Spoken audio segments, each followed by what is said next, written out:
بەم هێرشە تیرۆریستیانە دەیسەلمێنن کە چاویان بە هەرێمی کوردستان هەڵنایە، چاویان بە پێشکەوتنەکانی کوردستان هەڵنایە، خۆیان پێیان ناکرێ نایڵن هەرێمی کوردستانیش بەرەو پێشەوە بچێت. ئەوتا بە شێوەیەکی زۆر دیار کە هێرشێکی تیرۆریستیە کرێتە سەر ئەو ناوەندەی کە ئەبێتە سەرچاوە بۆ کارەبای 24 کاتژمێری، کە ئەبێتە پێداویستی ڕۆژانەی هاوڵاتیان، دابینکردنی و گازە پێداویستیە بۆ هاوڵاتیان، واتە هێرشکردنە سەر هەموو کوردێکە بەبێ جیاوازی. جامڕۆ ئێمە لە ڕووی ئابوووریەوە باسیەکەین، بە وردی قسەی لەسەرەکەین، بۆیە ئێمە میوانداری کەسانی زۆر شارەزاکەین و بە وردی لەسەر ئاستی جیهان و ناوچەکەش شرۆڤەی بابەتەکەکەین. هەردوو میوانەکەم دەناسێنم بەڕێز هەرێم ڕێبوار سپۆڕی بازاڕە دارایەکانەوە، بەڕێز بەهرۆز جعفەریش سەرۆکی سەنتەری مدیتریانێ. کاک بەهرۆز بەخێر هاتیەوە باش کاکەرم تۆش بەخێر زۆر سپاس. کاک بەهرۆز لە جەنابتەوە دەست پێ بکەین ئەو هێرشەی دوێنێ با بڵین خۆشت پێم وابێ خەڵکیە و ناوچەی، ئەمە بۆ هەر تاکێک پێم وایە ئازارێکە و ناخۆشە، لای تۆ چۆن بوو؟ وڵا لای من سێ نەوع ئازارە خاتون. یەکەمیان خۆم نفوسی هەر نفوسم ئەوێ و قارکەرەمی کۆنەوە ئەوانە خەڵکی ئەو منتیقەیە لە ڕووی جوگرافیەوە گەر بڕوانیت قادرکەرەمی کۆنت بینی بێ هەمیشە بە درێژایی 100 ساڵی ڕابردوو خاڵی بەریەکەوتنی هەموو دژمنانی کورد و کوردستان بووە، چونکە هێڵی پێشەوەی جەنگ بۆ لە ڕووی جوگرافیەوە. و من لە چەمچەماڵ دایک بووم، لادێکەمان ناو کۆرمۆرایە،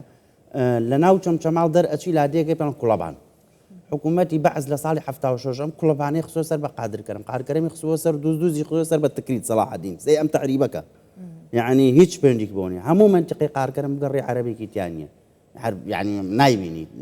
وەکو لاینەتەوەی، بەڵام قادرکەرم سەر بە تکریت بوو، دووز بۆ دووزیشیان خسۆ سەر بە تکریت. ئەم نەوعە لە تەعریب و تەبعیس و ڕاگواستنە ئێستاش بەردەوامی هەیە بە فۆرمێکی دیکە. ئەمە لە ڕووی ئەوە ئازاری سێهەمیان ئەوەیە کە خۆت ئاگداری ئەوێمە لە ڕێگەی پەیمانگە کەشمان نزیکەی 10 ساڵە بەردەوام راپۆرت لەسەر ئەمانە ئامادە ئەەکەین. ئەمە نەوعێکی دیکەی ئازارە کە تۆ پێشتر وەشداری و داوە لەم شتانە و حکوومەتی عێراق ئێمەش لەگەڵەوانیش گفتوگۆمان کردو و ئێرەش بە هەمانشەوە ئەمینە بەردەوامە. سێهەمیان بەڕاستی لە ڕووی زانستیەوە زانستی پەیوەندێنەوە دەوڵەتیەکان مەشینەکەی، یعنی چۆن بڵین باسی بانک بکەی پارە، ئەگەر باسی پارە نەکەی بانک لە پارە دەربێنیت هیچ شتێک نامێنێتەوە، وەنیا بەبێ بانک پارە هێزی ژوایە بۆ زانستی پەیوەندێنەوە دەوڵەتیەکان. زانستی لێکۆڵینەوەیە لە هێز. سەرچاوی ئەم هێزە چیە ئێستا لە جیهانە؟ ئاسایشی وزەیە. دەبینی لە رووسیا و جەتی ئەوروپا و ڕۆژهەڵاتی ناوەڕاست و ئەوە ئاسایشی وزەیە. بۆی ئاسایشی وزە لە ئەولەوێتی پەیوەندێنەوە دەوڵەتیەکان و لە ئەولەوێتی یەکە هەرێمایەتەکان و هێزە ناوچەیەکاندا و لە ئەولەوێتی هەرێمی کوردستانیشدایە کە بایەخی هێزگار بەرچاوی بەمەداوە. کاتێک تۆ دێت لە سەرچاوی ئەم هێزەی تۆ ئەدا، هەنی هێز لە تۆ ببڕێ، یعنی تۆ ئێستا ئەگەر پارچێک ئاسن گەرمیکەی پیا بکێشی چی دێتێ شێوەکەی ئەگۆڕێ، ئەو ئەوێ هەرێمی کوردستان گەرم کاوەکو پارچێک ئاسن پیا بکێشە شێوەکەی بگۆڕێ. لەبەرامبەر ئەوە ئێمەمانانیش من هەفتەی پێشوو دیراسەیەکمان تەقدیم کردەوە بەسەر وێناکردنەوەی ئاسایشی هەرێمی کوردستان بۆ کابینەی دەیەم ئینشەڵڵا ئەگەر پێک بێت، چۆن ئاسایشی هەرێمی کوردستان هەم فرەچەشن بکرێ و هەم ئاسایشی وزە چۆنە پارێزێ و چۆن پارەڵێل تەریب بە ئاسایشی لە کەندا و وزە لە کەندا و چۆن وڵاتانی خەلیج بایەخی پێدن و لە یەکێتی ئەوروپا چۆن ئەمە ئێستا لە ڕوانگەی پرسە ژینگەکان احتیمای بدرێ ئەمەمان کردووە. ئەمە ڕێگەیەکشەوە کەمکردنەوەی ئەوە ئەوەی کامێنێتەوە لە ڕووی یەدەکەوە کێڵگەی کۆرمۆر، هەر کێڵگەی کۆرمۆر نییە، چەمچەماڵیش کە نزیکە و بەیەکەوەن. ئەمانە هەردووچان ئێستا خۆی جاران ئەو منتیقی قارکەرم و چەمچەماڵە نەوعێک بوو لە ئەنفالستان و ئەوانە ئێستا مەسەڵەن لە لادێمە 56 کەس ئەنفال و شەهید هەیە لە هەر شوێنێکەکەی نەوعێک بوو لە ئەنفالستان، بەڵام ئێستا خەریکە و براندێکی تیجاری جیهانی لێ دێت، بازرگانی جیهانی لێ دێت. کۆمپانیای پێترۆلێم دوو شەریکەیتە، کردنێت پێترۆلێم و داناغاز کە هی بەڕێزان ینی باوکو کوڕن مەجید و کاک مەجید و کاک حەمیدن لە داناغاز لە شارقە دانیشتن خۆیان بە ئەسڵ عێراقی. نەمان لە 2007 ئەم ئەرکیان کردوتە ئەستۆیان لەگەڵ مۆڵ و MV نەمساوی و RWE ئەڵمانی و کۆمەڵی شەریکاتی گرنگی تورکی و ئەمریکی ئەوانە. بۆیە ئەم کێڵگەی کۆرمۆرە چاوەڕێی لێکرێت لە سەرەدای 2027ەوە بگاتە 1 ملیار پێ جا ئاستی بەرهەمێنان. ئەمە یەکسانە بەو بەرهەمێنانی غازەی کە ئیسرائیل لە کێڵگەی لێڤاسان بەرهەمی هێنێت و ئەیدا بە میسر. ئەمە ئێران لە هەر قسێکی تو هەر خاڵێکە باست کرد دوجارەکەوێتەوە سەر ئاستە نێو دەوڵەتیەکە. بچمە لای کاک هەرێم لە ڕووی جیۆپۆلیتیکی و چ کاریگەریەکیە بێ، ینی ئەم هێرشانە چ کاریگەریە دروستەکاوەتە کاک بەهرۆز ئاماژەی پێەیە ئاسایشی ناوچەکە تێکەدات کاریگەری بێت لە سەریەدەک کاریگەری بێت لەسەر ئەم کێڵگانە ئەمە ئاسایشی دوجار وزەتێک ئەدات لە ڕاستیە هاژەخان ئەمە پەیامێکی ڕوونە بۆ حکوومەتی هەرێمی کوردستان و خەڵکی کوردستان بە شێوەیەکی گشتی کە مەسلەی دۆزینەوەی بەدیل بۆ غازی ئێرانی ڕووسی لە ناوچەکەیە بابەتێکە کە هەموو کەس ناتوانێت دەستی بۆ بە ئەمە لە دوای ساڵی 2020ەوە تاوەکو ئێستا ئەمە یەکەم هێرشنێکە کراوەتە سەر کۆرمۆر 9 جاریکە یان 8 جاریکە پێشەم هێرش کراوەتە سەر کۆرمۆر و کۆمەڵێک پەیام و ئاماژە درراوە لەوەی کە ئەم غازە دەرنەهێنرێ و بەرهەم نەهێنرێ بۆ پێی کە ئەمە بەڕوونی هەژمونی ئێران لەسەر لە منطقەکە زۆر وازەحە و ئێمە معادلەیەکمان هەیە ئەمە ساڵانە عێراق بە بەهای 4 میلیارد دلار گاز لە ئێرانەکڕێت لە کاتێکە عێراق خۆی لە ڕیزبەندی 12هێمە لە یەدەگی غاز لە هەموو جیهانە و ساڵانە بای 5 میلیارد دلار غازی بە فیڕۆ ئەچی ئەستۆ بێبەویش استفادەیەکی لێ بکرێت ئەمە لە 10 ساڵی ڕابردووە لە 20 ساڵی ڕابردووان بابەتە بەم شێوەیە بووە و سەرچاوەیەک بۆ سویلەدارکردن و پارەدارکردنی ئێران لەو مەسەلە لەبەرەوە ئێران بە هەر شێوەیەک بووە هێشتوویەتی نەیهێشتووە کە هیچ کەسێک لە منطقەکە هەنگاوێکی لەو شێوەیە بنێ هەنگاوی حکوومەتی هەرێمی کوردستان بۆ بنیادنانی پرۆژەیەکی استراتیژی لەم شێوەیە بۆ دروستکردنی ژێرخانێکی بەهێزی وزە لە هەرێمی کوردستانە کە بێتە سەرچاوەیەک بۆ دابینکردنی غاز و کارەبا بۆ ناوخۆی هەرێمی کوردستان و عێراق و پاشان هەناردەکردنی بۆتە تەهدیدێکی گەورە لەسەر کۆمەڵێک دەوڵەت لە پێشیانەوە ئێران و رووسیا ئێمە لە بیرمان نەچێت پێشتریش ماڵی دوو سەرمایهداری گەورەی هەرێمی کوردستان لێرە کراوەتە ئامانج کە لە سێکتەری وزەیە کارەکەنیانی ئەمانەمان لە بیر نەچێتکە ئەمە یەکێک بلە و ئەمانە هەموو کۆمەڵێک بەشێکن لە چونکە کۆرمۆرێکێکە لە پرۆژە استراتیژیەکان ئێمە لە خلالی مانگی دەی ئەم ساڵە پرۆژەی KM 250 تەواو بوو کە بەرهەمهێنانی لە کۆرمۆرە گەیاندە 750 میلیۆن پێسێجا لە ڕۆژێکە و بەرهەمی LPG کە غازی ماڵان و غازی ئەوەی بکە بۆ گەرمکردنەوەوانە بەکارێنرا ڕۆژانە گەیشتە 1500 تۆن و کۆندەسایت کە مادەیەکی گرنگە لە مابینی گاز و نەوتە مادەیەکی تا ڕادەیەک شەفافی ڕەنگزەردباوە گەیشتە 20,000 بەرمیل لە ڕۆژەکە یعنی بیرمان نەچێ ینی سەرچاوی پرۆژەی ڕووناچی و کارەبایی 24 ساعتی کە خەونێک بوو بۆ هەرێمی کوردستان لەو کێڵگە دابینەکە لەبەرەوە ئەمە لێدانە لە پێگەی هەرێمی کوردستان لە ڕووی ئاساییشەوە و لە ڕووی ئابوووریەوە هەر لێدانێکیش مەترسی گەورە دروستە مەترسی گەورەیە بەڵام خۆشبەختانە ئەوەی کە جێگەی خۆشحاڵی بوو کاردانەوەیکی نێودوڵەتی لێکەوتەوە کاردانەوە نێودوڵەتیەکان چۆن ئیدانەی هێرشانیان کرد و بە هێرشی تۆریستی وەسپیان کرد و ڕایانگەیان کە پێویستە حکوومەتی عێراق ڕێ لەو هێرشانە بگرێ و ئەمریکا و بریتانیا پاڵپشتی خۆیان بۆ هەر حکوومەتی هەرێمی کوردستان دووپات کردەوە و بەڵێنیاندا کە کار ئاسانی بکەن بۆ ئەوەی کە ئەم هێرشانە دووبارە نەبنەوە. باشە کاک بەهرۆز پێشەوەی بێمەوە لای تۆ بابەتێک هەیەبەیەکەوە بینەریە بین کە تایبەتە هەر بەو هێرشە درۆرنیانی بۆ سەر کێڵگەنەوتیەکان و ژێرخانی ئابووری هەرێمی کوردستان لەلایەن گروپ و میلیشیاکان لە میلیشیا لە یاسا دەرچووەکانی نەوخۆی عێراقەوە بەردەوامی هەیە حکوومەتی عێراق نەیتوانیوە هێرشە درۆنیەکان ڕابگرێت و جڵەوگیری ئەو گروپانش بکات ئەمە لە کاتێکە هەتاوەکو ئەمڕۆ زیاتر لە 15 جار هێرشی درۆنی و موشکی لە دژی هەرێمی کوردستان ئەنجام براوە و تاکو ئێستا بکەرانی ئەو هێرشانش ئاشکرا ناکرێن. هێرشی درۆنی و موشک بۆ سەر کێڵگەی نەوتی و ژێرخانی ئابووری هەرێمی کوردستان لەلایەن گروپە لە یاسا دەرچووەکانی نێوخۆی عێراقەوە چەندین مانگە درێژەی هەیە سەرڕای ئەوەی چەندین جار حکوومەتی هەرێمی کوردستان داوای لە حکوومەتی فیدرالی کردووە ڕێوشوێنی توند بەرامبەر بەکەرانی ئەو هێرشانە بگرێتە بەر و لێپێچینەوەیان لەگەڵ بکات بەڵام تا ئێستا هێرشی درۆنی درێژەی هەیە و باکردەیی کار بۆ ڕاوەستانی ئەو هێرشانە نەکراوە. ئەمە لە کاتێکدا لە سەرەتای مانجی تەمووزی ئەم ساڵەوە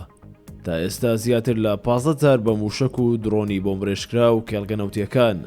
ژێرخانی ئابووری و هێزەکانی پێشمەرگەی کوردستان کراونەتە ئامانج هێرشە درۆنیەکان لە 1 تەمووزەوە دەستی پێکردو کاتێک 2 درۆن لە سلێمانی و 3 موشەکیش لە کەرکووک خرانە خوارەوە. هەروەها درۆنێک لە کەمپی دەرکار لە زاخۆ کەوتە خوارەوە. لە 3 تەمووز درۆنێک لە نزیک فڕۆکخانەی نێودوڵەتی هەولێر خرایە خوارەوە. 2 درۆنیش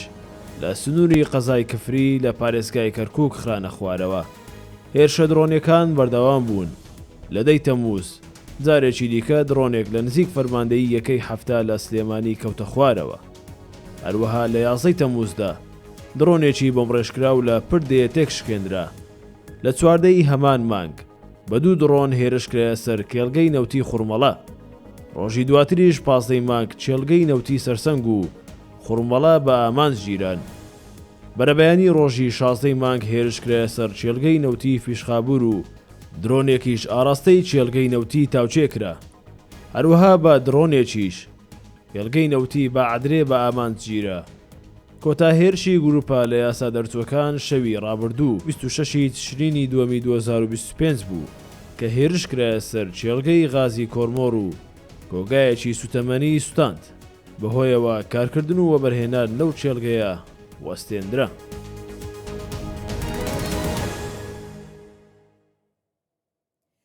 کاک بەهرۆست بێمەوە لای بەڕێستان ئێوە لە مێژە لە ڕێگەی ئەو سنتەرەی کە هەتانە بە دوواداچوونەکەن بۆم کارانە بۆ ئەم هێرشانەوە ئامار و داتای باشتان لایە. هۆکاری چییە تا ئێستا عێراق ئەم هەژمونەی ئێرانی پێقبوڵە و کێشەی نییە تەنانەت هەر ئەو کەسانی کە هێرشەکەن ژمارە حسابەکانیان لە عێراق هەیە و موچەش وەرەگرن.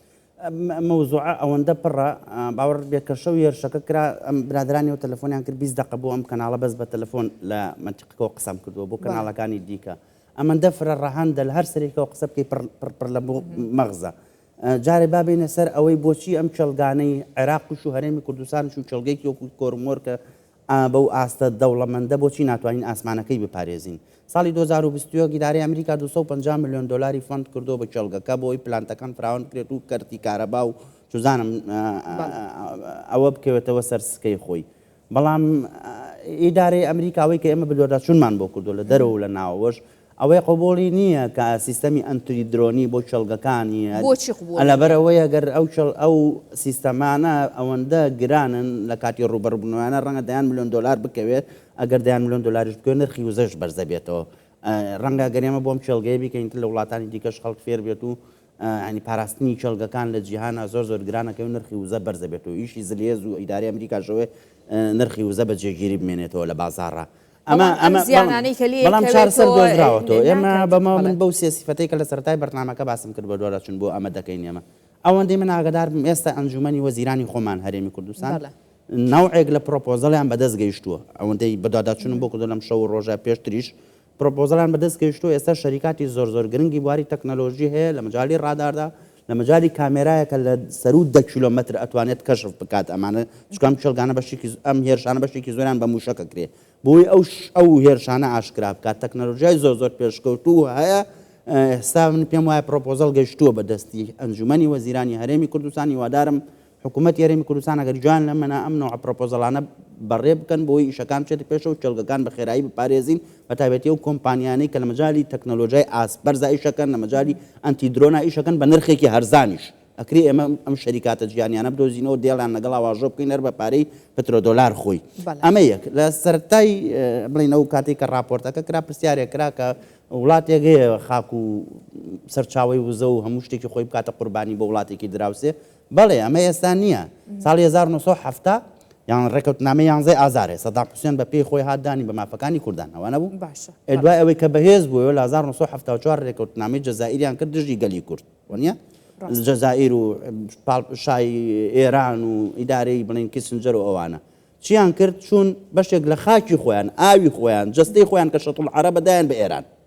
سەدام حوسێن کە سونەش بوو دای بە ئێران بۆ ئەوەی شۆڕشی کوردی وەکوڵێ بتوێننەوە. بەڵام دوایی سەدام حوسێن لە ڕێکەوتنەکە پەشیمان بۆوتی وەڵامش ئاخاک و ئاوی خۆم شەتڵ عەرەب نایەن بەمە لە بێنسەر ئەمە چی دروست بوو شەڕی ئێران عێراق دروست بوو. لەسەر شەڕی ئێران عێراق چی دروست بوو شەڕی کۆی دروست بوو خەلیجی یەکەم. لەسەر شەڕی خەلیجی یەکەم و خەلیجی دووەم چی دروست بوو عێراق خراژێر کەواتە ئەم سیاسەتە حتا ئێستا بەم شێوەیە عێرەنە عێراق خراژێر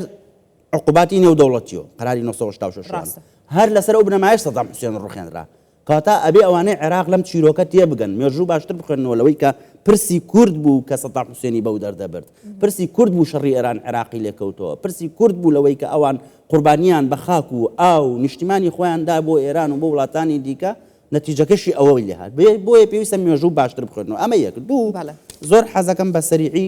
باسی وەزعی عێراقیش بکەین عراق ئێمە تحصیل حاصلە یعنی ئیشی گورگەوەیە پەلاماری بەرامبەرەکەی با بەڕاستی ئێمە عێراق نایەوێت هەرێمی کوردستان بەو ڕادەیە پێشکەوێت خۆی 145 کورتێنانی لە کارەبایە هەرێمی کوردستان 24 کاتژمێر کارەباش بەرهەم بێنەوە بڵێ ئامادەشم بۆ ئێوەشی بەرهەم بێنم ئەمە عێراق ئەم نەوعەی لەوە باشە بۆ سوودی لێ وەرناگرێ ماوەیەک پێشە ساوتی کامانەوە سوود لە ئەزمموی کوردستان وەرگرین بۆ کارەبا بەڵام حەزەکەم ئەو باسوودی من وەکو جار نوکتەشی بتێکەوە لە پاڵ ئەم دڵپڕیەوە دۆستێکم مێم درعامیەم کاروباری و کۆمەڵایەتیوانە وتی چوون بۆ ئەمەی کە پێڵێن خۆمان پێڵێن باری دەرونیان تەواونێشێتەوە ئەوانە بینایەکی سپی تازەیان دروست کردبووتی سێرەکەم یەکێک لەوانی حاڵەتی بڵێن ئەوەی هەیە چوو بۆ سەرینەکە بزماری داکوتە قەنەفەکە بزماری دا سەری پانی بزمارەکەی تون کردبوو لە دیوارەکە بە چەکوش لەسەر تیژەکەیدا منیشتم ڕۆڵە یشت بە بزمار نییە بۆ دایەکتی کە داشی ئەکوتی ئەو سەری پانی بزمارەت بۆ کردووە بە دیوارەکە یا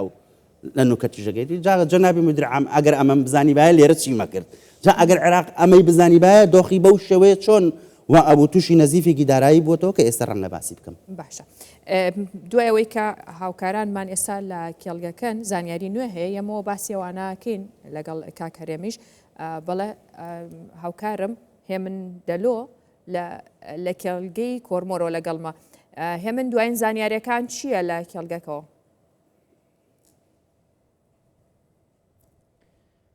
بەڵێ هاژە دوازانیاری ئەوەیە ئێستا وەفدێکی وەزارەتی سامانە سوشتەکان و وەزارەتی کارەبا گەیشتنە کێڵگەی نەوتی کۆرومۆر بۆ لێکۆڵینەوە لە بە ئامانجگرتنی کێڵگەکە و خەمڵاندنی زیانەکان و دانانی پلانێک بۆ ئەوەی دووبارە دەست بە بەرەمێنان و هەناردەکردنەوەی غازی سروشتی بکەنەوە بۆ ئەوەی کێشەی کارەبا بە شێوەیەکی باش ینی بنبڕ بکەن و چارەسەری و کێشەیە بکەن کە ئێستا کاریگەری خراپی خستۆتە سەر پێدانی کارەبا لە هەرێمی کوردستان بە هاوڵاتیان ئەو لێژنەیە سەر لە ژوورەوەن و خەمڵاندنی زیانەکان دەکەن و پلانێک دادەنی وەکوتم هاژە دواتر هەنێ زانیاری دیکە خەمە ڕوو بە چەند هاوڵاتیەکەم لایە خەڵکی سونەکە خاڵی گەنسڵاوت لێ بێگە بیتە ئێرە چۆنی خەڵکی کوێت و خەڵکی ئەم کۆرمۆرەتام ئەم کۆرمۆری گیان بەرێ لە کات ڕووداوەکە تۆ لە کوێ بووی لەو جۆوەڕە بووم ئاگادارمیان کردووە وتیان دریاوە لە غازەکە تەنکی غازەکە گڕی گرده بوو شەو هاتی مناڵەکانمان دەرکرد نەمان توانی لە ماڵە بمێنینەوە تەلەفۆنیان کرد لە ئاشاییسەوە وتیان کاکە چۆری کەن منتیقەکە لە ترسی ئەوە ئاگرا یعنی مەترسی خستە سەر ژیانیەوە خەڵکی ئەم بەڵێ ئەم سێ گوندە چوار گوندە چۆری کرد لە تازە شار و تاکو ئاوای جەلال و هەردوو کۆرمۆر چۆڕیان کرد لەبەر ئەو ئاگرە چۆرمان کرد شەو دەرشمان لە ئەو دیو جۆڵە گۆماینەوە ئێستا کارەبامان نییە حالیە نەوەڵا کارەبامان نییە اینجا لێریشە ئێمە وەکو قەیناکە هەرەوە وەزعەکە ئەوە دەستاتی ئێمە نییە درۆن لێدا هەرچی شتێک لێدا لە دەستاتی ئێمانێەوە حکومەت یاریمی کوردستان خۆی ئەزانێ بەڵام ئێمە هەچ عەرزێکمان هەیە ئەم شەریکە بە بێ پرساحب عەرزەکان بە بێ حسابێک ئەنشنە کۆری ئەم ئەرزانەی ئێمە پرۆژیتیا دروستەکەن و بۆ ڕیتیان ڕاکێشن و ئیکەنە جەعدا بابەتەکەی ئێمەوە نیە خاڵ و بەڵام ئەم هێرشانە بۆ دووبارە بێتەوە یعنی ئەمە چەندەمین جارە ئەم هێرشانە دووبارە بێ زیان لە هاوڵاتیان نەگەێنن زیان لە کارەبا و ژێرخانی ئابووری هەرێمی کوردستان نەگەێنن قوربانەما زانی چۆنە ئەمە وەکویسە هەموو کەسێک ئەزانێ ئەمە ئەبێ وەکو بزانن پارتی و یەکێتی بە تایبەت ئەم دوانە سەرپەرشتی وڵاتەکە ئەکەن کوردستان ئەبێ ئەوان بزانن ئەم لێدانە هینکی و هینکێ نییە ئەبێ ئەوان چارەسەری بکەن لەبەرەوەی کە ئێمە زۆریش یعنی پێمان ناوخۆشە هیچ کاتێ پێمان خۆش نییە بۆ ئەو حسابانە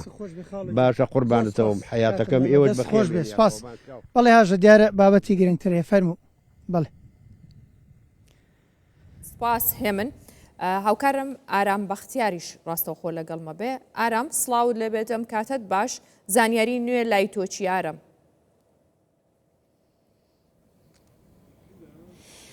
هاژە سڵاو لێبێت من لە دەواازەی کێڵگەی کۆرمۆرم کەمێک پێش ئێستاشاندێکی وەزارەتی کارەبا و وەزارەتی سامانە سروشتیەکان گەشتنێرە لە کێڵگەی کۆرمۆرن هاتوون هەم بۆ کۆبوونەوە لەگەڵ بەرپرسانی کێڵگەی کۆرمۆر و هەمیش لەگەڵ کۆمپانیای داناگاز و هەمیش بۆ لێکۆڵینەوە لە ئەو ڕووداوەی لە دوێنێشەوە ڕوویداوە لێرە و زیانەکان تەخمینێک لێبزانین چ زیانێک گەیشتووە بە ئەو ئەمبارایی کە موشەکەکانی بەرکەوتووە بە پێی زانیاریەکان تا ئێستا لە بەردەستە 2 موشک ئاراستەیە و ئەمبارە کراوە کە گازی شلی تێدا بووە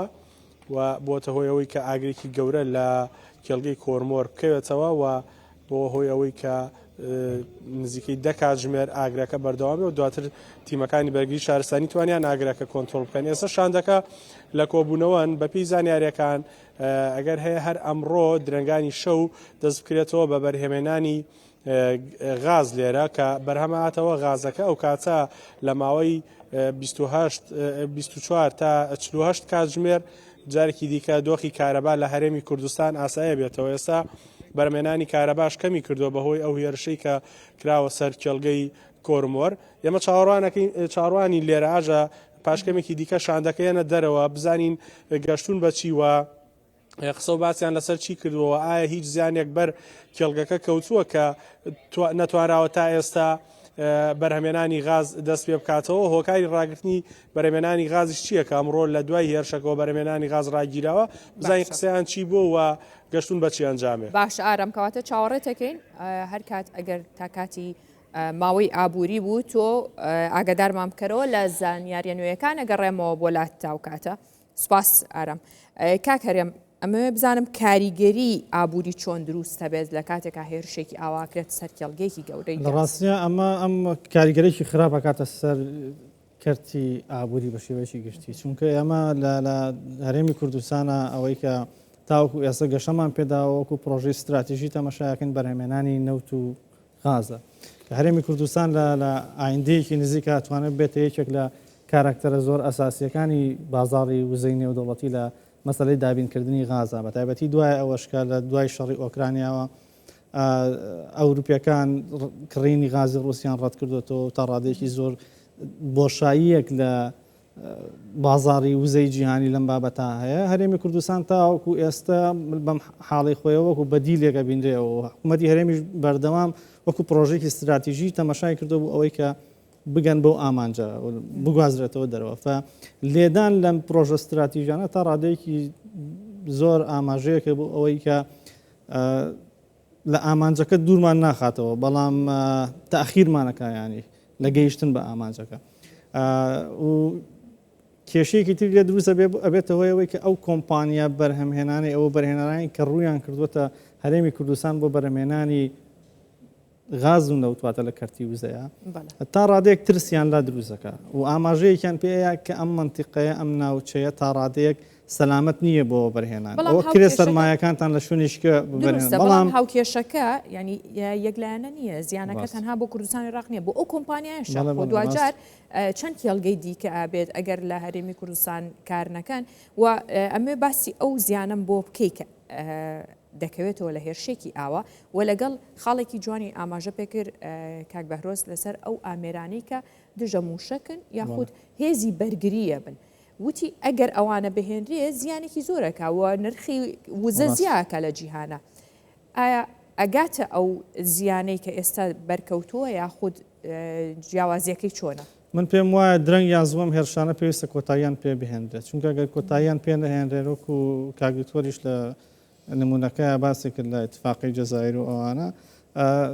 عێراق باتە ناو کێشەیەکی ئیقلیمی و نێودەوڵەتی گەورەترەوە لەوەی کە مەسەلە تەنها هێرشکردن سەر کۆرمۆر و سەرچاوەکانی بەرهەمێنانی وزە بێ لە هەرێمی کوردستانە لەبەرەوەی کە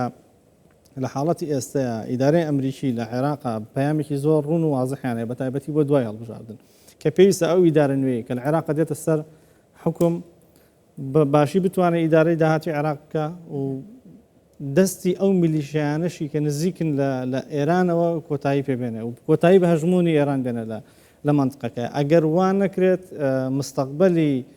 عێراق بە ئاراستەیەکی زۆر خراپەڕە چونکە ئەمریکا لە 2 ساڵی ڕابردووە سزاکانی خۆی لە سزای سیاسیەوە گواستەوە بۆ سزای ئابووری چەندین لایانی دیکەی شەلە لیلیەوە ڕێژەی هەژاری تیا بەرزە خزمەت گوزاری نیە قەرزێکی زۆری ناوخۆی و دەرەکی لەسرە خۆی ئەمانە هەمووی کێشەی زۆر سەرەکەن یەشێک لەو شتانەی کاکرێ ڕوودا ئەوەیە کە ئەگەرەمی دارە نوێی دوای تشکیلکردنی حکوومەتی عێراقی بە دڵی ئەمریکیەکان نەبێت کە زۆر تەرکیز لەسەر 3 پۆستی ڕئیسیەکەن و سەرۆکوەزیرانی عێراق وەزیری دارایی سەرۆکی بانکی ناوەندی ئەمانە ئەمریکیەکان ئیدارەی عێراقیان ئاگادار کردەوە ئەم پۆستانە لە مستەقبەلا پێویست ئەکات کە نزیک بن لە ئایدیا و ئەفکاری ئەمریکیەکان لە عێراقاکە مەسەلەی جێگیرکردنی سیستەمی بانکی مەسەلەی پەرەپێدانی بەرەمێنانی نەوت و گازە لە ناوخۆی عێراق و هەرێمی کوردستان بە شێوەیەکی گشتیافە ئەمە ئەگەر بەو شێوە نەڕاتە پێشەوە دیناری عێراقی اقتصادی عێراقی لە بەردەم هەڕەشە و مەترسیشی گەورەیە و ئەم بە دەنگەوە هاتنەی کۆمەڵگای نێودەوڵەتیش لەسەر مەسەلەی لێدانی ئەم کێڵگەیە لە دوێنەوە خۆی پشتڕاستی ئەوە کاتەوە کە لە ڕاستیە لەم ڕۆوە لەم کەرتی وزە و بەرەمێنانی غاز و نەوتە هەرێمی کوردستان پشتیوانێکی نێودەوڵەتی زۆر باشی هەیە کە ئەکرێت ئیدامێ بدە من پێم وایە لە کۆتایی ئەم هێرشانە بە هەر زۆرێک بێت کۆتاییان پێدێ ئەو هەرێمی کوردستانی نزیکە بێتەوە لەو ئامانجەی کە هەیەی ئەوش بوون بە کارکتەرێکی سەرەکیە لە بازاڕی وزەی جیهانیە هەروەک مامۆساژوتی ئاماژە و پێکردکە هەموو ئەو ڕژێمانی پێشووتریش دەردیان بە چ دەردێگەشت یاخود چیان بەسەر هاتووە ئەبێ دەرسێ وەرگرن لەوە پێ دوایە حکوومەتی نوێی عێراق ئەتوانێت بەهانای ئەم ئابووریە شکست خواردەوە بچێت بەهانای ئەم بێدەسەڵاتیەوە بچێت کە لە کاتێکە هەژمونی دراوسەکانی زۆر زیاتر لەسەر خۆی وە یاخوا بڵێن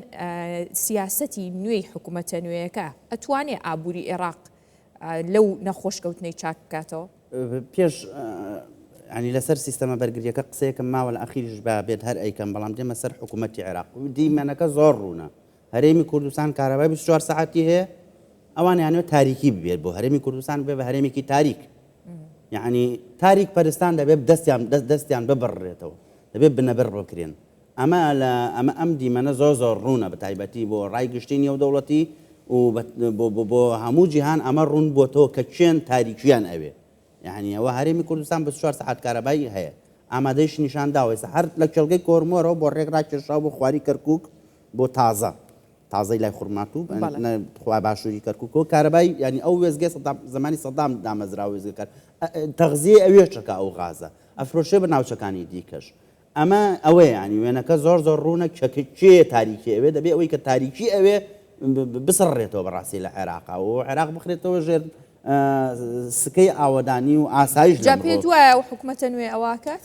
یان هەر بەردەوامیە داد بەو سیاسەتە قاعیدەیەکی ممکن نییە نەزان بتوانێت بەردەوام بێ ممکن نییە نەزان بتوانێت بەردەوام بێ بەم هێرشانیان کە کردویانتە سەر کۆرمۆر فشەکیان بەسەر قاچی خۆیان بە قاچی خۆیانەوە ناوە من ئەمێ دیمەنەکە باشتر بە داتا ڕوونکەمەوە عێراق لە ساڵی 2004 بۆ 2024 1 تریلیۆن و 137 میلیارد دلاری دەستکەوتووە 1 تریلیۆن و 137 میلیارد دلاری لە 2004 بۆ 2024 دەستکەوتووە لەم بڕە 365 میلیارد دلاری هەر دیار نەماوە کێوە ئەڵێ پرۆفیسۆر دکتۆر محەممەد عەلاوی وەزیری پێشووی دارایی عێراق یعنی 1 تریلیۆن و 137 میلیارد دلاری دەستکەوتووە 365 هەر ڕۆژتوەر دیار نییە کەس نازانێت بۆ چۆن دەچوو بە بەردەوامی ساڵانە 125 بۆ 40%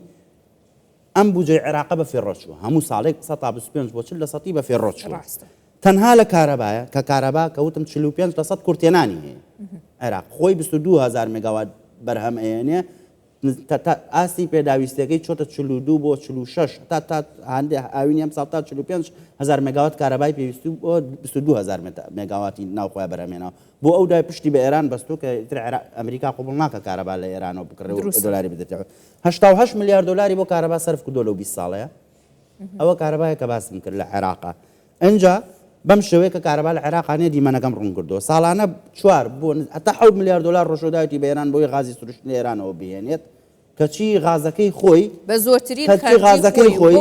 چەند جاریتر لەم بەرنامەیانە باسم کرد و کەچی غازەکەی خۆی ساڵانە بە پێی بانقی نێودەوڵەتی 200 میلیۆن پێسێجا ئەسووتێنێت و هەر بە هەوەز ژینگە پیسەکە ژینگە عێراقی کردو بە دووەم پیسکردترین ژینگە لە دنیاە هەر بانقی نەودەڵتی خۆی لە راپۆرتەکە برسیاڵێ عێراق کە دووەمە مەسەن دوای هیندستان هاتووە دوای رووسیا هاتووە لێوانە وڵاتی پیشەسازین حەقی خۆیانە ژینگەش پیسکەن بەس عێراق هیچ بەرەم نایێنێ حتا نەوت شەش مشتەقی ئەساسیە عێراق یعنی کیرۆسین لە دەرەوەیە بنزینی تیارە معقولە خۆی لە کوریا لە هیندستانەوە کە هیندستان نەوتی نییە بەڵام مەسپای پێشکەوتویە ئەمە ئەهێنێ اینجا کۆتاشت حکایەتی بوجە جوانەکەی عێراق بۆ لە ساڵ 2023 داڕشتۆ 24 بۆ 3 ساڵ داڕشتو لەم بوجە بەردەوامی 63 تریلیۆن کورتێنان لە بوجەی عێراقا هەبووە ئەنجا عێراق سێ ساڵیەکە سەرکەوتوو نەبوو 63 تریلیۆن دینار کورتێنانیا بوو هەر لە سەرتاوە فۆزایەکی زۆر عەجیب لەو بوجە 3 ساڵ اینجا ئەمە جگە لەو لایەنە ژینگەیەکەی بە پێی وەزارەتی ئاوی عێراق 150 داهاتی ساڵانەی ئاوی فرات کەمی کردووە 140 داهاتی ساڵانەی ئاوی دیجلە کەمی کردووە کێشە ژینگەیەکان دروست بوون ئێستا حاڵی حاضر بە ملیۆنەها عەرەب بڵین برای عەرەب کۆچەکەن لە جنوبەوە بۆ ئەم برن ئیتر حکایەتەکەم باس کرد کە ئەوانە چ دۆخێکیان خوڵقانەوە لە سەدەی پێشەوە ئەمە بەم شێوەیە تەعاملیان کردو اینجا ساڵانە 2 بۆ 4 ملیار دلار چون بەرهەمە نەوتیەکانی لە دەرەوە کرد ڕێزانانی ئەمە وەکو چیوە چەند جاتیش نمونەیە باس کردو بە عەرەبی و بە کوردیش بن وەک وایە من مریشکێکم کولانەکەژی خۆم وڵاتێکەژی خۆمە ئێڵکاکە ئەچمە مێڵکەیە فرۆشم بە وڵاتێک ئەینێرم پارەشەیەم دوای لێکڕمەوە بە دەقات بۆ خۆم بۆم بکوڵێن ئەی خۆ بۆ نایکوڵێنی کوڕی باش بەم نەوعەت تەسەڕفاتەکە عێراق اینجا ئێمە پرۆژێکماندا ئەمەشان زۆر باشە چەند جای تریش هەر باسم کردو هەر باسیەکەم پرۆژێکماندا بە حکوومەتی عێراق بە بەڕێز دکتۆر عەلی عەلاوی ڕاوێژکاری بەڕێز سوودانی دامان بۆ وەزارەتی نەوت وەزارەتی ژینگەش ئێستا با گوێیانێمان بێ 2 ساڵ پێش ئێستا دامانێ بۆ ئەو گازەی سوتاوی عێراق پرێسکەن شەریکات بێ پرێسیکەن و بۆ بەرهەمێنانی کارەبا بۆ خۆیان خەرجی بکەن و ئەوانە بە کوردی بە پوختیوتیان نایکەین بۆچی نایکەین چونکە ئێران ئەمە ڕێگە نادات ئەم غازە عێراق غاز بۆ خۆی بەرهەم بێنێت و کارەبا بۆ خۆی بەرهەم بێنێ خۆ ئێمە لە هەرێمی کوردستان نوێنەرێکمانەیە لە وەزارەتی نەوت جێگری وەزیری نەوتە من تەلەفۆنم بۆ کردووە چەند جار ئەگەر بە عەمدەن بێ خۆی لە شتێک بدزێتەوە کووردە ناوینە من دەناسین دەڵێ من کاکە بۆ ئیشی غاز لێرم دەفەرمەوە ئەوە ئیشی غازە بۆ وانە ئەمە ناکە اینجا بینەوە سەر سیستەمەکەی چۆن چەلگەکان بپارێزرێت پرسی وزە لە هەرێمی کوردستانە دەبێت بە پرسی سێشت لەم کابینەیە بەدواوە یەکەم پرسی دابینکردنی ئاسایشی وزە کە خۆی لە فراهەمکردنی سەرچاوەکانی وزە هەر غازی سروشتی و ناوت ناکە فیزڵفیۆڵن سەرچاوەکانی دیکەی وزەی نیوە بۆ کە ئێستا خەلیج هەنگاوی بۆ ناوە کەسەی کێتی ئەوروپا هەتا 2040 زیرۆ ئەوێ تاسی سفرەوە بە کە جیهان بەردەوام پشتی بەنەوت و غاز دەبەستێ و ئەم پشت بەست نەش بەردەوامە بێ نامەوێت لە بەرکاتی بەرنامەکە ئەم پرسە هەر بە بەردەوامی دەمێنێتەوە دەبێ هەرێمی کوردستان پرسی فرەچەشنکردن زیاتر بکات ئاسایشی وزە چۆن دابین کات ئاسایشی چێڵگەکان من پێم وایە ئێستا گەر ئێمە موافقەی داری ئەمریکا وەربگرین کە ئەوان بیان ڕێگە بن چێڵگەکان بپارێزین بە کولفەی کەم حەزەکەی من کە هیچ وەزیفێکی حکومی منە فلتەری جگەرێکشن لە کەرتی وزەی کوردستانە ئیسفادە نەکردووە ئێستا من دوای ئەم بەرنامەیە وعدەیەم ئەچم شەریکی کۆریای باشوورێنم هی ئیسپانیێنم هەر شوەیەکەیان شەریکەی ماجاری تەکنەلۆژیا مەجاری ڕادار مەجاری ئەنتیدرۆن بە نرخێکی زۆر هەرزانی شەڵگەنەوتەکانی بەڵام پێویستمان بە موافقەی پێویستمان بە موافقەیەک هەیە ئەوە بکرێ بۆ هەر کەسێک لە شوێنی خۆی و کاڵگەڕێمی کوردستان ناتوانێت چێڵگەیەک و پارێزێت 4 کیلۆمەترە ئەتوانم میپارێزم موافقەکە وەربگرە لە ئیداری ئەمریکا کە ئەم کولفەی نەبێت جەناب چەندین کەسی دیکەش کاک بەڕێزبچینەوە لای ئەم نقطەیە زۆر گرنگە عێراق ناوچەی سەوزیە 2 کیلۆمەتر دووجا ناتوانێت بیپارێزێ ساڵی 2022 16,000 حیمایە هەیە ناوچەی سەوز 38 نوێنەرایەتی جیهانی تێدایە ساڵی 2022 ئەم حەشدی شعبی و ئەم میلیشایانە درۆن و موشکیان نایە ژووری نووسنەکەی مستەفا کازمی کە سەرۆک وەزیران بوو و دەبێت ئەمە ئەم دیمەنانە بەردەوام ئەم هێرشانە و بەردەوامیان مامۆستا هەرێم کە هەبێت و وە لەسەر کێڵیەکان بێ حتا لەسەر ماڵەکانی خودی عێراقیش بێت چ کاریگەریەک دروستەکە دوواجار لەسەر ئاستی بازاڕەکان لەسەر جیهان جا ئەوەی کە ئێسامێن لێت بپرسم بە دیاریکراوی ئێستا لە بوجە نرخی نەوت لە سەر و $70 دانراوە بەڵام واقع ژێر $70 و دایمەش نەوتی عێراق بەکەمتر وەرەگیرە و ئەو ئالۆزەی کە ئێستاش عێراق دروستیەکە پشکی نەوتی دابەزیوە وای لاتووە پشت بە ئاڵتونە بەستێت بە زێر ئەبەستێت پێ دوایە ئەمە ئەتوانێت وای لێ بکە خۆی لەو قەیرانە بە دەربکە یاخود خۆی بپارێزێ لەو قەیرانە بە تایبەت ئەگەر زێر کە ئێستا چۆتە ڕووی کردوتە زێر ئەتوانێت بیکاتە سەرچاوەیەک یاخود خۆی پێ بپارێزێت من لە ڕاستە پێم وانە کە ئیدارێک لە عێراق هەبێ بتوانێت بەباشی ئیدارەی ئەو سەرۆت و سامانەی کە لە عێراق هەیە بدات و لە ڕابردوو ئەمە مێژوو شایدی ئەمەیە بە هیچ شێوەک ناتوان ئەو بە دەردان و گەندەڵی کە لە عێراق هەیە پێم وانێ لە هیچ دەوڵەتێکی ترا هەبێ ئەمە لە عێراق ئەگەر بۆ مەسەلەی ڕووکردنە زێر تا ڕادێک پێم وانە کە زێر بتوانێت عێراق پارێزە لەوانەیە 40 بۆ 50 تۆنێک ڕزێرڤی عێراقیان گەیاند بێتە ئەم حەدە بەڵام ئەگەر ئێمە تەماشای عێراق بکەین ئەمە ناکە هیچ لە ڕاستیە چونکە عێراق ئێمە لە 2 ساڵی ڕابردووە ئاگداری کە دوای جەنگی ئۆکرانیا سعری نەوت لە بازار نێودەوڵەتەکانە زۆر بەرز بوو عێراق پارەیەکی زۆری دەرکەوت و ڕزێرڤی عێراق لە بانکەکانە گەیشتە 100 میلیارد دلار 100 میلیارد دلار مەبلەغێکی زۆر باشە بەڵام عێراق لەبەرەوەی کە ئیدارەیەکی زۆر سەقەت و خراپی هەیە 100 میلیارد دلاریش ناتوانێت فریای عێراق بکەوێت بۆ نمونە ئێمە مانگانە لە عێراق واز لە بودجەش بێنین مانگانە لە عێراق 5.5 میلیارد دلاری تەنها بۆ موچەی فەرمانبەرە باشە ئەگەر بێت و قەیرانێکی تری جیهانی و کۆی کە لە کۆرۆنایان ڕوویدا دووبارە بێتەوە ئەم ڕیزەرڤەی عێراق بەشی چەندەکە بەشی 6 مانگ بۆ ساڵێکەکە کەواتە ئەم خراپ ئیدارەدانە ئەم دروستکردنی ئەم میلیشیانە تەرخانکردنی دارایی بۆ هەموو ئەم میلیشیانەی کە لە عێراق هەیە ئەم فەرهود و بەتاڵانبردنەی سەرۆت و سامانەی عێراق بە هیچ شێوەیەک من پێم وانییە کە عێراق دەوڵەتێک بێ بتوانێت ئیدارەی سەروەت و ماڵ و هەر لەبەر ئەمەشە یانی هاژەخانی ئەمە بۆچی هەتاوەکو ئێستا پارەی فرۆشتنی نەوت ئەچێتەوە بانکی یەدەگی فیدراڵی ئەمریکا لەبەرەوەی کە 2023 کە عێراق ڕزگار کرا بە هەماهەنگی لەگەڵ بە بڕیاری نەتەوەی گرتوەکان و لەگەڵ ئیداری ئەمریکی وتیان ئەم عێراق ئەم نەوتەی کە ئەیفرۆشە دەخل و سەرەت و سامانێکی زۆرە گەر بێتەوە عێراق لەوانەیە سەپۆرتی گروپی چەکداری پێ بکرێت لەوانەیە بۆ ئاسایشی نەتەوەی وڵاتەکە ئاسایش نەتەوەی ئەمریکاش خەتەرە لەبەرەوە چیان کە عێراقیان خسوش دەر و وسایەوە ئێستا ئەو پارەی کە لە ڕێگەی نەوتەوە ئەیفرۆشنی چێتەوە بانکی ناوەندی ئەمریکا لێوە حەسەب پێداویستی و تەڵەبی عێراق ئەو پارەیە دێتەوە ئەگەر بیانزانایە عێراق دەوڵەتەکە کە ئەتوانێت خۆی ئیدارەی ئەموالی خۆی بدا ئەو پارەکەیان ڕادەسە کردەوە و نەتەوەی گرتوەکانیش بۆ عێراق مەرج و شەرت و شروتی داناوە خۆ عێراق ئەتوانێت سیادەی ئابووری خۆی بەدەست بێنێتەوە ئەو دۆلارێکی فرۆشە لە ڕێگەینەوە ڕاستە خۆ وەریگرێ بەڵام لە دنیا ئەمە دوو ڕێکخراومان هەیە ڕێکخراوی شەفافی عالەمی ئەوروپیمانەیە ڕێکخراوی شەفافی عالەمی ئەمریکیمانەیە ئەفریقیشمانێت تا ڕادەیەک لاوازە بە عێراقیان وتووە ئێوە کەی توانیتان ئەوەندە شەفاف بن مەلەفەکانتان تەقدیمی ئەو ڕێکخراوانە بکەن دوای پیاچوونەوە بەو مەلەفانەی کە هەتانە بۆ خەرجی و داواکاری و پارانەی کە لە ڕابردووە خرجتان کردو پێداچوونەوە بە بوجەتانە ئەگەر ئەوان موافقەتیاندا لەسەر ئەوەی کە ئێوە فعلەن توانیتانە ئیدارەی اقتصادی عێراق بکەن ئێمە لە ژێر وسای هەڵتانەگرین و ڕاستەخۆ خۆتان بەڵام ئەوەی کە جێی سەرنجە لە چەند جاری ڕابردووە عێراق هەر جواب کراوەتیان جارێکی ئەم مەلەفە نێنەوە بەم شێوەیە تەقدیمی چاوەڕێی هەر لێ ناکرێت من پێم وانە کە ئەگەر ئەم بەم شێوەیە ئەم ئیدارە لە عێراق بەردەوام بێ مستقبلی عێراق بە ئاراستەیەکی باشە ناڕوە و مستقبلی دیناری عێراقیش لە بەردەم خەتەرێکی گەورەیە بێ بە تایبەتیش ئەگەر ئەم کێشانە سەر بکێشێ بۆ دروستبوونی کێشەی جیۆپۆلیتیکی وا بکە کە ئیسرائیل بێتە پێشەوە ینی بەهایەکی فەرمیدانێ بۆ دیناریان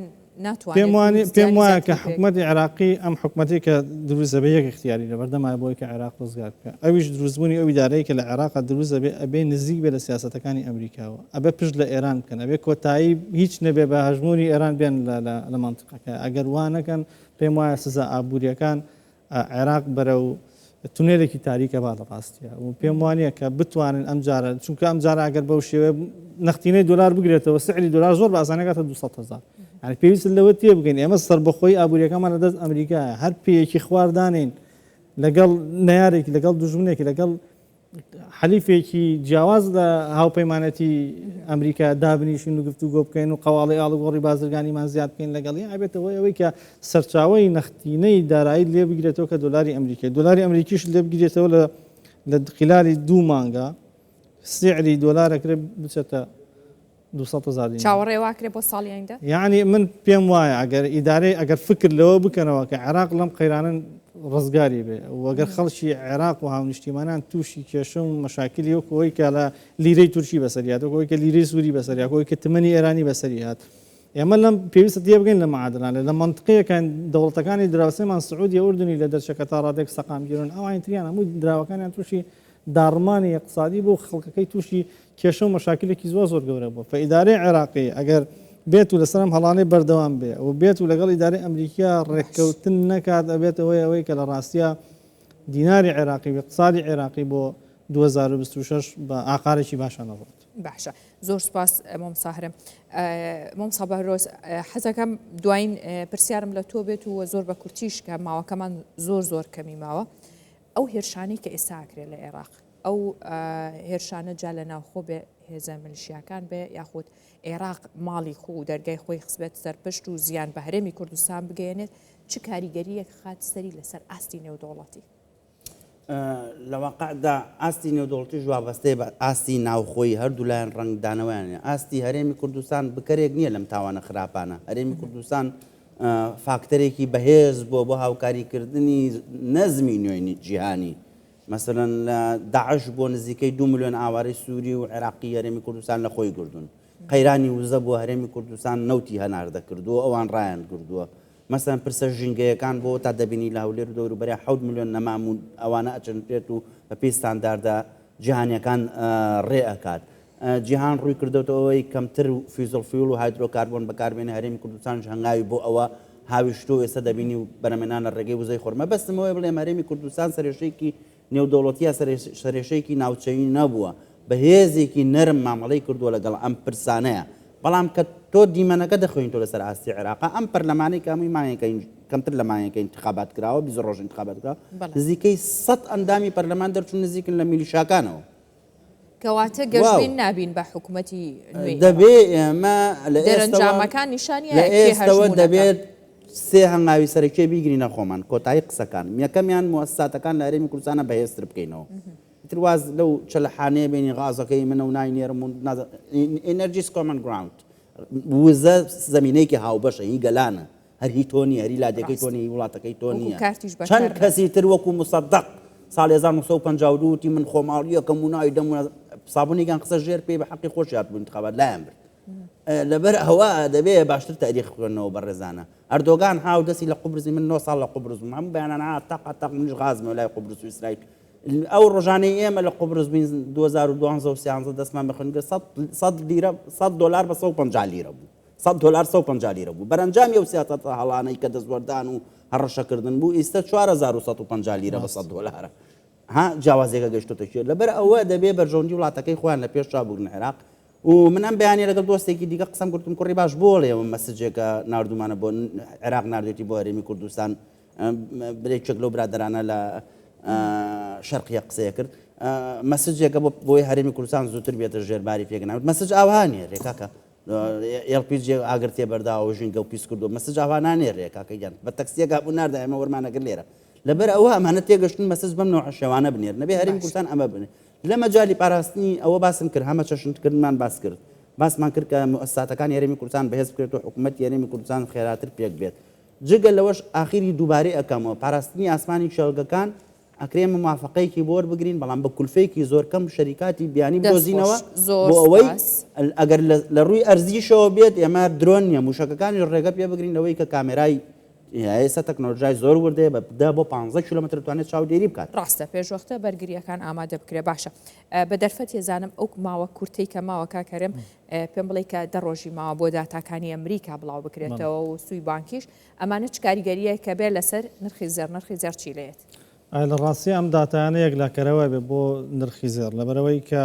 ئەم داتانە قرارەیە لەسەرەوەی کە لە مانگی 12 ئایا فیدرالی سوودی بانکیدا بەزێنێت یاندای نابەزێنێت ئەگەر ئێمە بینیمان لە مانگی 12 فیدرالی ئەمریکی سوودی بانکیدا بەزانەوە لە بەدڵنیاییەوە نرخی زێر لە بازارەکانە ڕوو لە هەڵکشانەکەتە ڕادێکی زۆر بەڵام ئەگەر بێت و داتایەکان خراپ بن بە شێوەیە کە دەستی فیدرالی واڵا نەکەن لە مەسەلەی دابەزاندنی سوودی بانکیە ئەوە بێتە هۆی ئەوەی کە نرخی زێر لە بازارەکانە دابەزێ و بابەتێکی تریشێ زۆر گرنگ کە هاژەخان ئەویش کۆتایی هاتنی تێرمی جەرم پاوڵەوەکو سەرۆکی بانکی ناوەندی کە لە کۆتاییەکانی مانگی 12 کۆتایی بەدەسەڵاتەکەی دێ و ترامپ پێشێکە لەوانەی کە پەیوەندێکی زۆر خراپی لەگەڵی پێشی خۆشە و پێشی خۆشە کە یەکێکی تر لە ئێستا یەکێک لەو ئەندامانەی بانکی فیدرالی کە لە هەموو میتینگەکانە پاڵپشتیەوەی کردووە کە پێویستە سوودی بانکی 0.5 دا بەزێنرێت ئەگەر و احتیمالەتی هەیەی هەیە کە بێتەوە سەرۆکی بانکی مرکزی دوای تەواوبوونی تێرمی پاوڵ ئێستا ئەمە لە بەردەم ئاکامی داتاکانین و لەگەڵەوەی کە کوێ ئەبێتە سەرۆکی ئایندەی بانکی ناوەندی ئەمریکا کەم پێم وایە هەر کەسێک بێتە سەرۆکی ئایندەی بانکی ناوەندی ئەمریکا سوودی بانکی بە شێوەیەکی خێرایەنێتە خوارەوە ئەمەش بێتەوە ئەوەی کە دۆلاری ئەمریکی لە بۆرسەکانە بە شێوی گشتی لاواز بێ و سعری زێر و زیوش لە بازانەکانە بەرز بێتەوە پێم کانچیان بەسەرێت ڕوو لە بەرزبوونەوە ئەکەن و پێم وایە کە ساڵی 2026 ساڵێکە بێت کە جارێکی تر نرخی زێر و زیور و لە بەرزبوونەوە بکەن و بە ئەگەرێکی زۆر لە 2026 ئەمە لەوانەیە شایدیەوە بینکار ئۆنسەیەکی زێر 5,000 دلارێک لە بازارەکانە بینێ بەڵام پێویستە ئەم دۆخانە بە هەند وەربگیرێ کە باسمان کرد و دەرفەت لە دابەزینی زێر وەربگیرێ بۆ کڕین بۆەوەی کە وەکو بەرهێنانێک چاوی لێ بکرێت تاکو ساڵی داات زۆر سپاس مامۆستا هەرێم تۆ هەمیشە پێشبینیەکانت ئەوەندە زانستیانە بووە کە ساڵێک تر نیشانی بینەرەکانی دەینەوە پیان دەڵێن کە باشتان کرد بە قسەی مامۆستا کرد ئەوە گومانیشمان نییە لە قسەکانی هەریەک لە ئێوە مامۆستایان دەستان خۆش بێ زۆر سپاس بۆ شرۆڤەکاریەوە و بابەتانەی کە باسمان کرد